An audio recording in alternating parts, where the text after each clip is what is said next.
di wo mu edi kwasie de de ya no ye ho aboso okay what said die wo do ano be kasa wa ha nso ni ha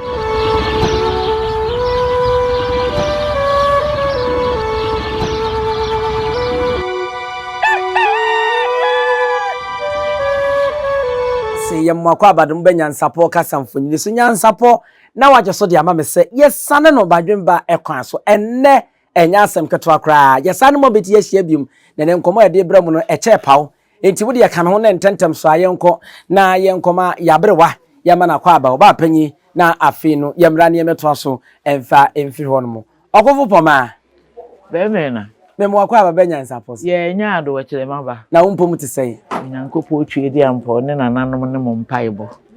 me da so tenkun awrefo yabrewa eho ye de a ene na yenso ye de eho ye pa na enne se wo hwa eya Asantehene nyina eda a akoye anigisem ede ama Asanteman efri bra akwasikoko ofri ngesi krum na oye nadwen se Asante nkabomu Asante Confederacy obetitim no obegu no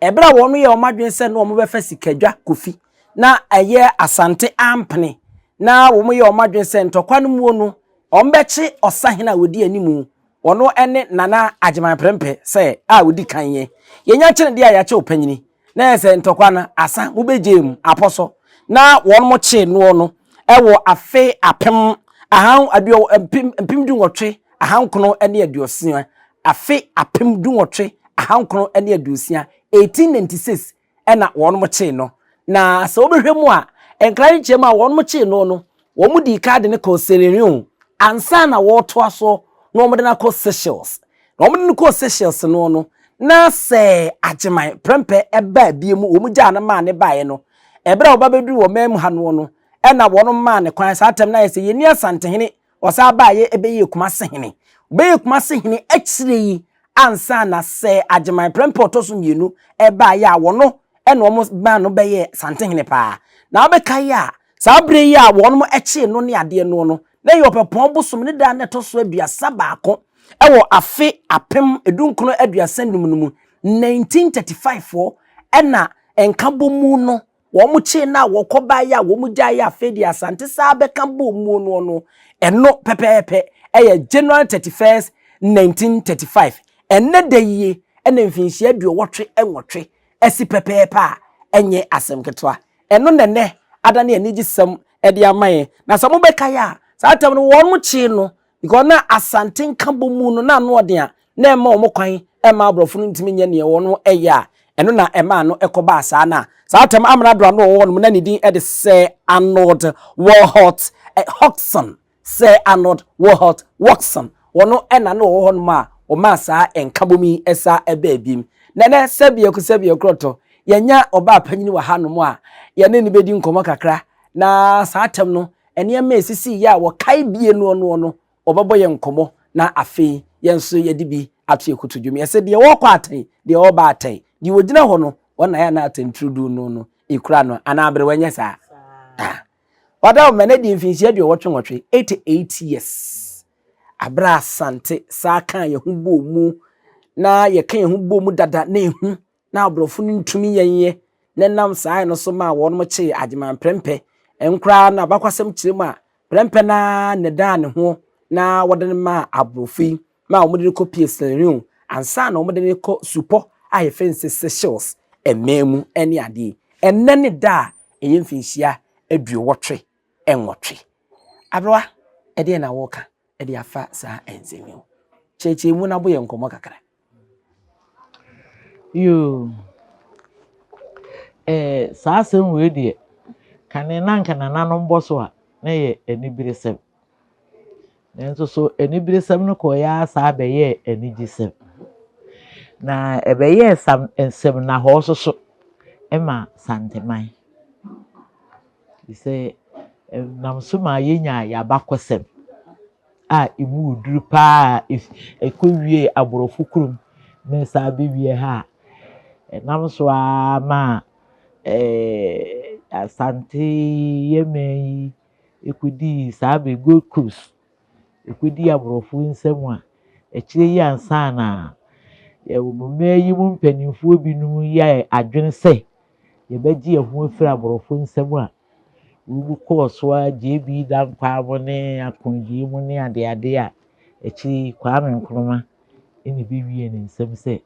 wetimi je efiri aborofo nsam ma Ghana nya fa ahudie enti no kane no wodo wo ho wodo a na wo ho ne se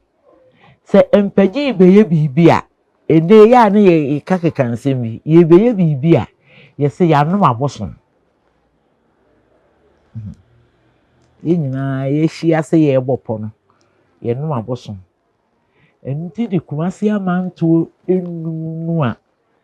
Kumasi ankasa ka ho ensia no ye kukufu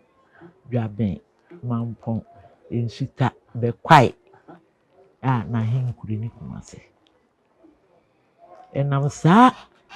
ye no abosom no ho ena ema sabre ni bibia tintim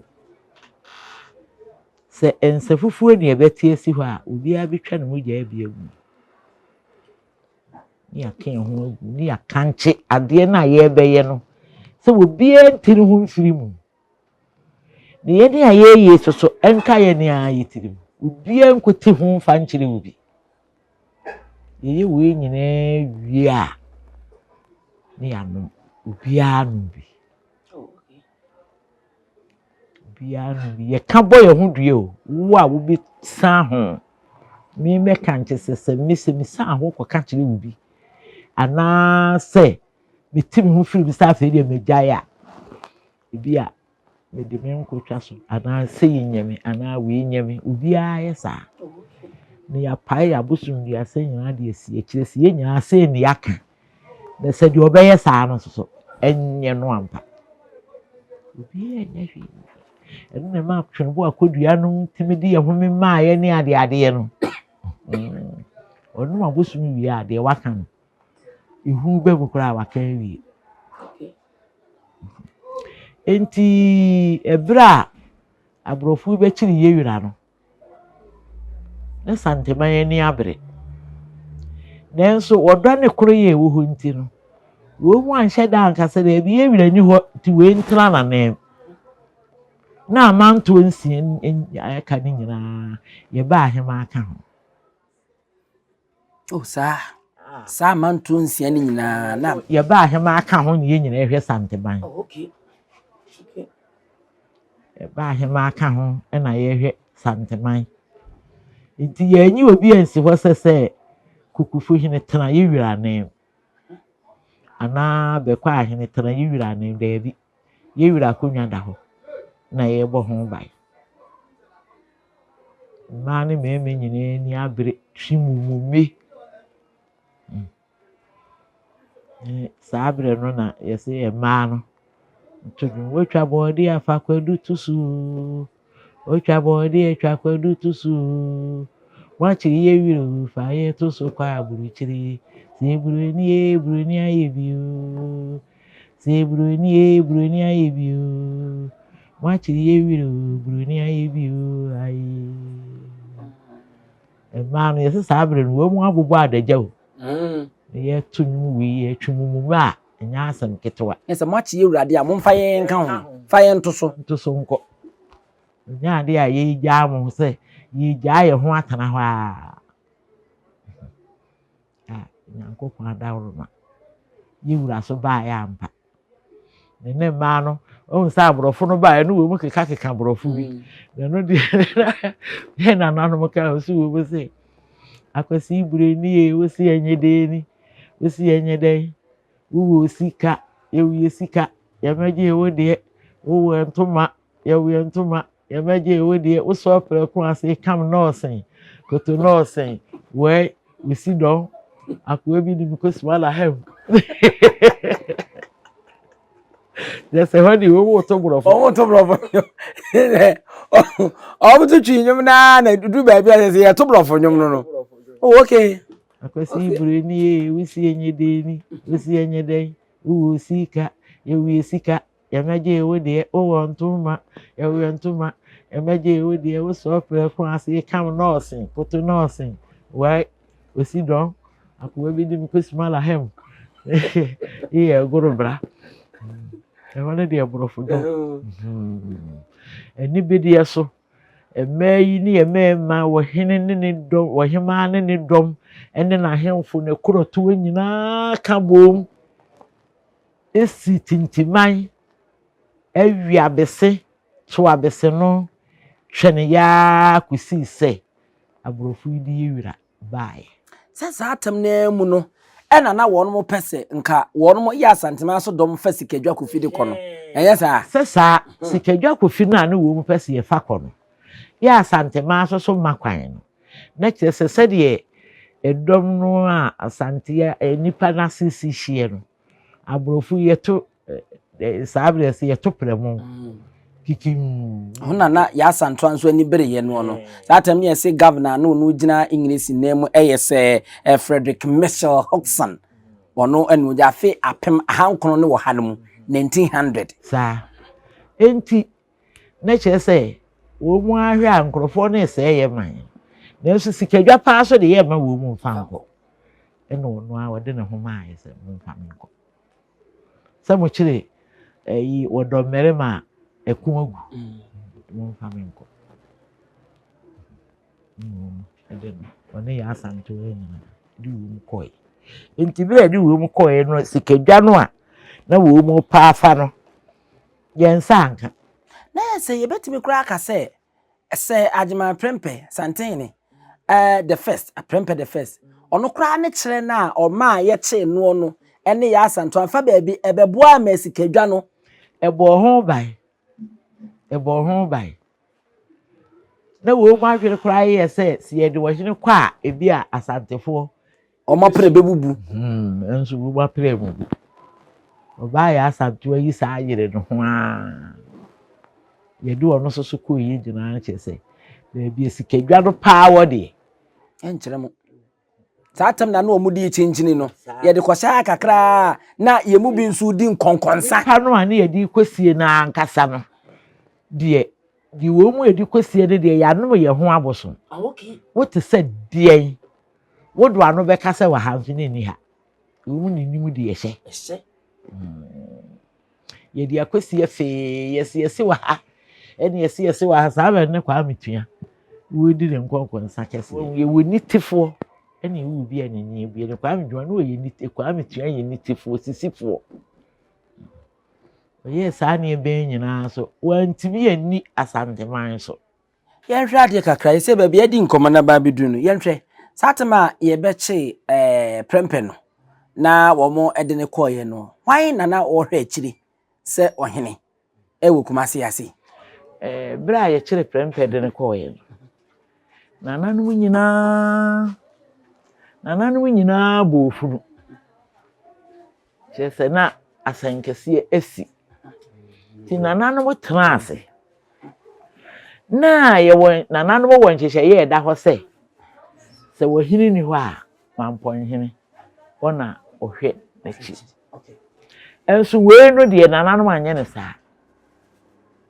we mo hunu se ni bedie na aba enti se ehwe se edi obi hye na namu de a ne ya pren so se wo medi akonwa ni bi se edi obi hye na na se we ni ho ni we ntra ho de a ane ye si na nam wa men hayen ne mbom ye si yadwini pi se ye wirate ho wote na konwa no so enti amanto no a ye twa kumase no ehun hia no ene ye hema a wote ho no Asantehene a wote ho ye ne na ka abu se ye hwe nana achi ti ye hwe so na konwa ni si ho wo nyina abo ho ban se tie bia da ye wira beba no abetena na konwa so okay na se abrewa satemi na your friends say konfa no chenya abaji sikadwa na kan Asantema abumo wi ntini ye wo Asantehene ntina say Agyemang Prempeh the first no ye Asantehene Asantehene oh okay Asantehene firi wobiri ye bo abere so okay Okay. Sabre na wo mu nyina hyiaye na ehimfuru nyina hyiaye no na ye wo ye kuroto no mu hyia sa ye pedi obedi wo mu nyina so no eno nti na obire ye bo a wodi ahenkai so no so ye fere na obire ye bo a ono wodi ahenkai nti se tutu ye Asantehene opoku ware ye Asantehene kusibo odum ye Asante firi ho ba ni nyina Agyemang Prempeh na no mo si osa na na. Prempeh Ona no yesi obedi ade, second no obedi ade no osa no. Oh, okay. Okay. Enti first yi no efiri ho no. Saa tem na abrofo no beche na yesi o mama Asante memu asa atete no. Ko saa tem na nka bomu no. Ne o afi na ye basa ye no. Se hemfo no kura wo no oba yi no tutu fa. Wo mu aya nka ne kira asem yi no. Se abrofo no de ne ba ya head out na abasa mo hinini. Okay. Wo mu dresse ne te se de abrofo no te ya. Mbai. Na dipa be nan ne bai. Betu ye ni se ye de mo hen ko ache. Ususu se ye mfa de meremo ana ye mfa ne ma. Bisi me ye be yank ye nyai. Ka mo man nka ho. Bisi mo mfa ne mra. Nti nkomo a ba court da ho abobodi de ye didi da kire ni ade nyina no. Esa wotim bi. Wono hu ne ekoso ewo ho. Saa Ono ahunu de wu mu ye na dofo na tamfo. Nti wo bu de ko ba sa amprensa. Ansa na wo mu fra na ntuma se Asantehene de naba. Mu ba ni address na ntare. Ni abofo. No wo ma kan se wate de wo golf work no. Na fi wo hwe ya na dodo na ase ye mfa ne mra. na saa tem ya Asanto anso e. Ya Asanto ade su wo ho. Okay. Onde wo de ko ewu. Okay. Esa onde wakokam dada. Okay. Etipin hene. Sabre etipin hene no ho. Nkrofo ye ba ye eja ka ho. Eja ka ho. Wo da brofo no wo so no ye kokko. Abrofo ne ba ye no asa akwatena bu ikira ache. Abrofo ne ba na ye de wosinese wo ka ho. Na ese Prempeh no ye nipa na husuo no ye kokko. Ye nipa kokko. Okay. No asa akwatena bu ikira saa no. No mu ba ya dress ne ntade no woni wo mu nyina. Pa, Fed Matthias ye. Woni hunu no, wodi wo hunu no. Nti ekire na wo mu sa akohia aye no na chese wo mu oni ye di ho nkomo na obi so so hwe. Ehun se ye no ko obi so di atoso. Onye ne ka ho. Nti be hu so onye ne ka ho na afi na dodo na o ye wira ba aye pe. Ye wira ba aye pe. Na chese mu a mu ka asem mo Udi ka asem pande ye di ka hu mo dada. Ye hu mo dada. Ti ono no efiri so no na Prempeh the second eba ya afedie Asante sa ebe ka bo mu bie mu no. Okay. Ono na chi no na Prempeh the second ba. Ono na chi ne nkransa mu ne Asante tokwa den. Na sa atamu ne enwo nti sansem ye de na uti ni nyina wo boy. Ne yenwo me ne yenko bi kura se ye be wo me. Na me papa o me no. Na oye panyini bia na adwene mu do papa. Ya sede na me papa sitie no kura na ne hu. Sa wo hwe ne niema nkyerechire mu ne ye ya wo ye ya. Na ne hu e wo niema bi ho. Entimi so no o metiwe wose ne na be so ne dae na wode me to no. Entini ne ni wo me ho pa. Na koma wo me ho. Na ye wo me so hwe me ne ye ne de me ye no. Na wotumi kasa ampa me ye panyina mpa. Nti no mfa ne me bi nsuma me. Ti bibia ya Asante abakosem a me papa nim bia no o ka kire me. na wɔka kyerɛ na yɛwɔ kurase hɔ hia ma nkwa hɔ yi ni wɔma mi mfra bɔnten papa ma me nkɔgogoro nkɔda agoro no mbasase nti dura nwumra ebi a no wɔne me to anansesɛm ebi a wɔkasa nkɔda me to anansesɛm mu a yaka nkɔda yɛnsi me de ani mani wɔ ho ni yebu bɛ bi so wɔ hɔ a no wɔpia ne ntema egu na kyɛ osititimachi ma na wɔne me yedi nkɔmɔ bi asɛm bi a waka kyerɛ me pɛ no wo bisa na me kyirikyiri nti na me papa so ne adwen a wɔde tu me tiri mu no na ama saa nneɛma wɔ nyina nso aka wo tiri ma na wodi bi kyerɛ me di bi kyerɛ ya me ka sɛ saa bere no ne yɛnim sɛ mfasoɔ biara wɔ so na me koraa no obi to wɔ bɛka sɛ wo papa koraa wɔ haw wo bi anim ade yɛ bɛba so ne na ne sua no koraa ne kɛse bi nim na sɛ moto menim bɛbu nti nyini ye ani sese yi ewu hɔ yi ɛna me metimi bie ma no ka sɛ eni me papa ne hwɛ me okay menye adwuma na yɛsɛ kɔma kakra ne kyemu a de ama mi enye nnei anase nya bretia wabi mu ni ɛna ɛbɛyɛ sɛ sɛbia kronto sɛ opemso ni hɔ a ɛyɛ de wɔte dwete sika konwa so mampɔhene wɔne etua na nem anase osi na nem na emom saa nhyehyɛ ne de akyɛ koraa ebra wo mu kɔ ntinja kariko kɛseɛ no baeɛ a wɔno ebo dwetedwa ma no wɔn no nhyehyɛ yenu a ɔman transe si asante atranse na bibra yɛ de ma no oye bibi surunku bi nti ana sɛ wo mu a yɛ kɔ saa kon no wo mu a yɛ gi dini wo bu saa bae okay ese wo mu di akotene wo mu okay ekon ne kɛseɛ paa no bi no de yɛtire gi akyerɛ ma okay na wo mu so a yɛ kon paa ne yɛ san bae okay na wo di mu wo ahena ne ntua no ne sika nkonwa mienu a wo memu no de kɛseɛ paa ne Asantehene de no ansa no aba dwetɛ de no nso dwetedwa okay ani ɛda so ho ka wo hene behia ahene so konfo anoche so akonwa ma no ai de konfo anoche gye no ha wo hene behia ahene de no sɛ de wakyere ma kye emire bi no ɔno konfo anoche na gye so ma no but ɛno no de enye sika konwa ɛno yɛ sika ɛno so yɛ sika konwa okay na esa Asante konwa sei ɔno ne de ayɛ crown bi te sɛ ɛsen hankre ɛne ne sɛ no ɛdɔm se na sɛ ebetimi asisi dua kan wɔ NYANSAPO kasamfonyi sɛ Asante ye kura nkonwa no miɛnsa yɛ sika wei wa na ntua de no ɛyɛ abɔde yɛ boy okay na de konfo anoche sɔɔyɛ ɛne sikadwa kofi okay ena ohene bakra domse akonwa yɛrɛ satama wo mo sa de ne baaye no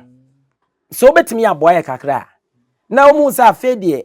Agyemang Prempeh ankasa ni Prempeh odi kan ye Asantehene yewura ene ye sa de na bayi no sɛ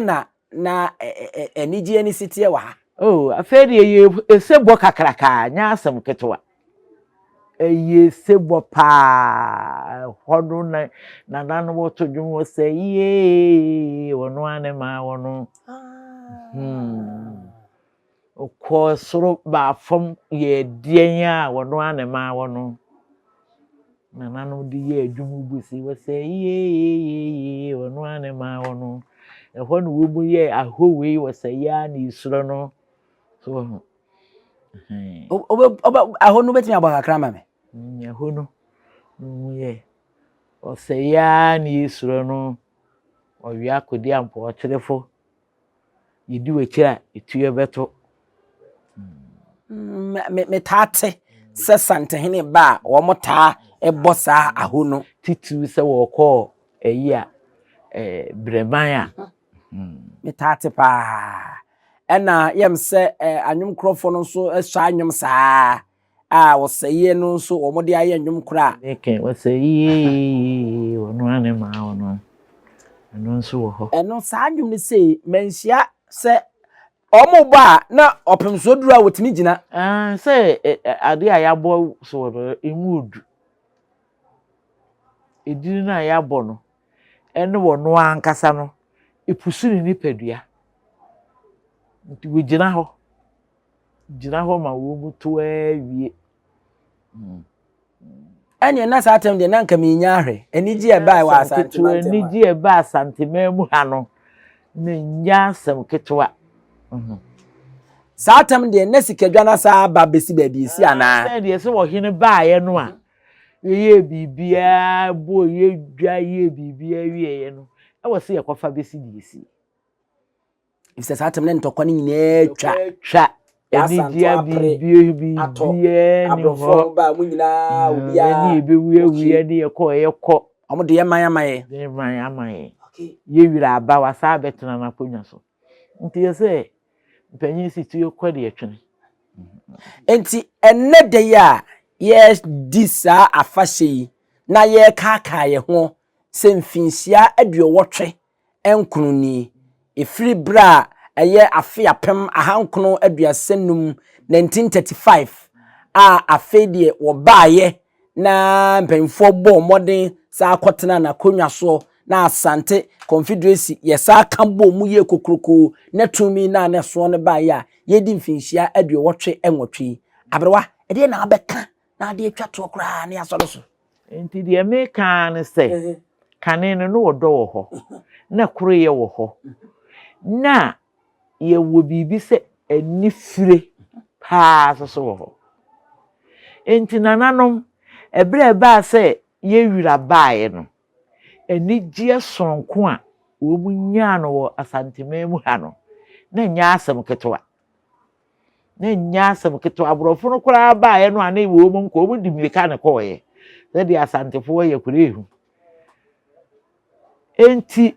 enei nana se atu baaye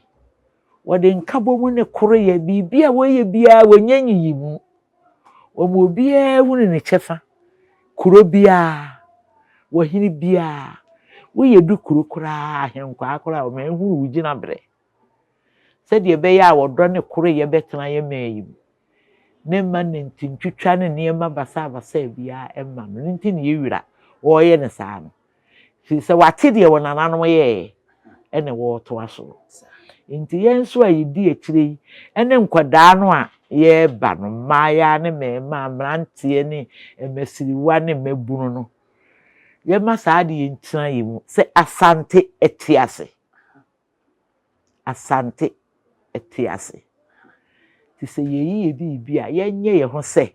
Asantefo yenye de begu ye man animu ase ni bibia ho nte ne dey ye fa ni gie nso danom eme ye nenye pa ye wie bibia yini nkontomire na wudi a mani di ne kama emekwayira so a tafere ne kama ne bonsu yeguso bibia anya kama na yankopon so ehira ti abusia na chese eno no afe apem ahankono aduasa enum 1935 a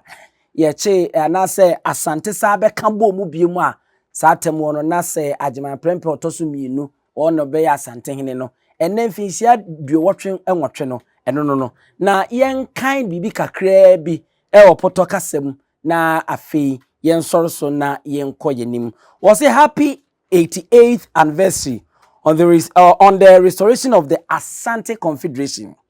On the 31st January 1935, the British governor, Sir Arnold Wilhot Hodgson, proclaimed the restoration of the Asante Confederation.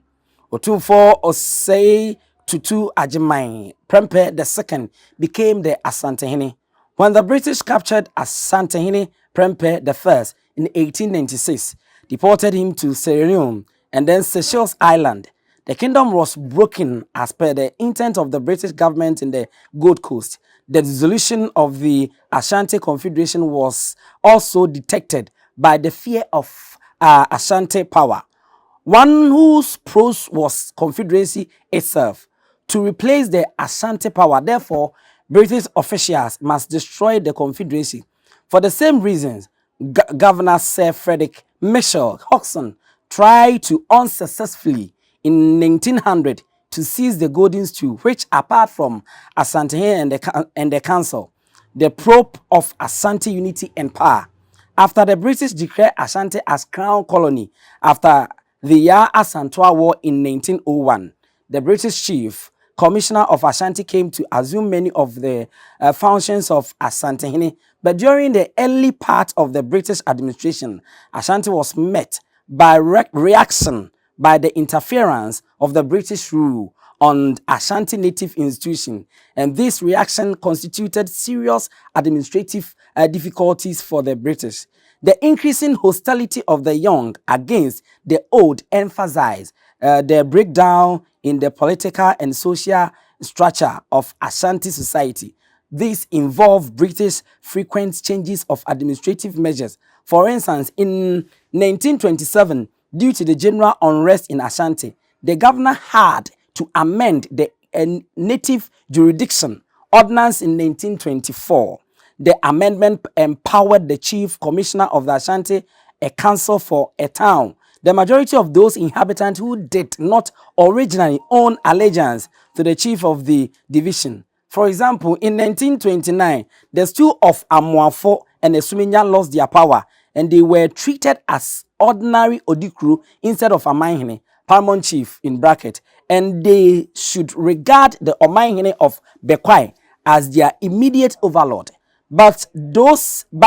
administrative measures by the British of Ashanti did not achieve the desired goal. Rather, they enable power to slip from the hands of the government. Realizing that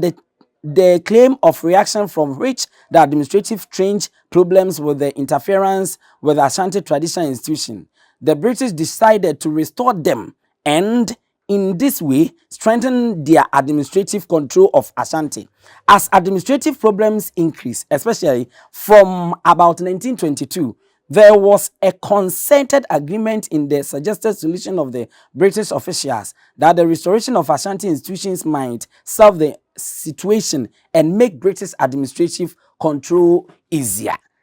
Governor Ghagisbeg and Mr. Fredian at Colonial Office in particular subscribed to this view. It is also known that Mr. Thomas of the Colonial Office expressed view that the restoration of the Asante Confederation by the Gold Coast government would solve the difficult problem of local government which had been for long in the north flesh of the British. The reason for this restoration of Asante institutions was the fact that the Asante themselves wanted the institutions back, and in the connection made repeated requests to the government. In 1914, 1918, and 1999, the Ashanti asked that Prempeh I, the former Asantehene, be repatriated. In 1924 to 1925, the Kumasi division also demanded for the restoration of village formerly belonging to Kumasi chiefs. The people in general repeated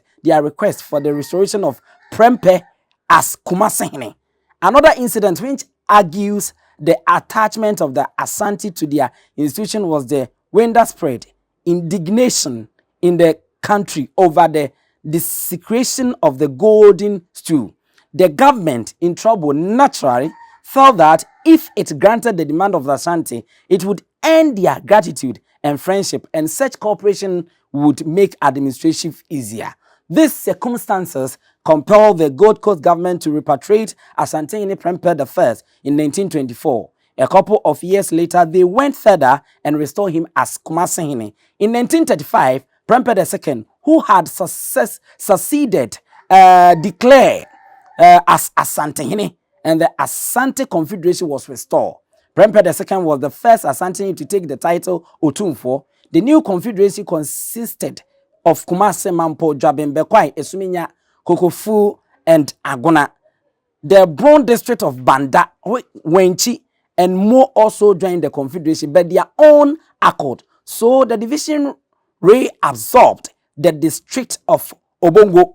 Denyase, Bompata, Mansun Kwanta, and Ahafo. The ancient loyalties of the Ashanti division now received official recognition. The restoration of Asante Traditional Institute brought stability and contentment. Cases in the provinces were once referred against Kumasi chiefs. Otumfuo say Osei Agyemang the Prempeh II himself settled cases in Akrodi and Ahafu village and in Bekwai. He also declared confusion which had arisen in Asante over great oath cases by asserting his own traditional right. In connection with the case, Otumfuo say Osei Agyemang Prempeh II was instrumental in restoring peace in Ashanti. Just within a year of his enthronement, he settled Aguna chieftaincy affairs, which the colonial government failed to do so. Through the Asantehene and Ashanti Confederacy, the British administration achieved firm hold over the country. Ashanti remained, nevertheless, a separate crown colony until it became united as part of the new dominion named Ghana under Independence Act 1957. We abakwasem kakra owura oboaye NYANSAPO kan Kofi Prempeh ono ena eboaye NYANSAPO kan nti abakwasem kakra fade aye hu nyina no ena yaka no potokasem na yede amamu efri afe apema hankron aduasennum a Otumfuo say Osei Agyemang the second ono abrofo no sa ma kwan ma fedie obeye Asantehene ema wosa ka aman ni nyina na asa Santenkru ni nyina asa bo mu a ebesine nwumadi awodo a wodi ye keka bo mu be bia na ohaw ene mentima wase wo mu a oye ni nyina pepepe siesie esa de ne Otumfuo say tutu the second oguso a wo ya wa ma ahensie ni ahenie ekoso na eye boko aye fe no no ene wasem ene ye kan poto kasem kakra ye de kyeremu ewie na NYANSAPO aha ena yedim besi na yasoroso ne amamu nyina mu ene hwa awodi ahene Asante yame nyina ye hu trinkwa ene eye nyina ni gisa ene yida SM timu ye nyina ye nyi ni subscribe share na like ya na ado adwenkyerɛ so ato piao bidin ne abusu apani Osu Edum Adenti ne ebube ne brebe nse si ebube ebe ye de den kura preko enim sebe odwampopo bi esi kuro ni mu awase wadɔresra Tanyini wantena fie ema aseduamfo blani pie frimantam behin se pin enye nkwande wa na yesotro no wa ansa na odi asebe fita na anoma akɔde ebrensi am wa wotua ne nsem mojabimo ni hu bi duanani wie klaman wo ye sofo kra wo nye bi tontonte ye no sa na ye fa NYANSAPO abone ntaka na mane yekese na ntakra abone de fanyinam kwatere kwa mada woro ma ntoma ye fe ni din de sɛyin ni din de Obama akola wa no so pese otrimu osuma ense bratam the Prempeh ne honhon hia na America sa sebe ka ya twɛ ni mu nyame nai ebu afa so enye de ya twɛ ni mu twɛ nyame sebedi akone bakwen bodi atwede na se Kofi Nro ne ya aben antima nyina ni mu ampata na wo yade ya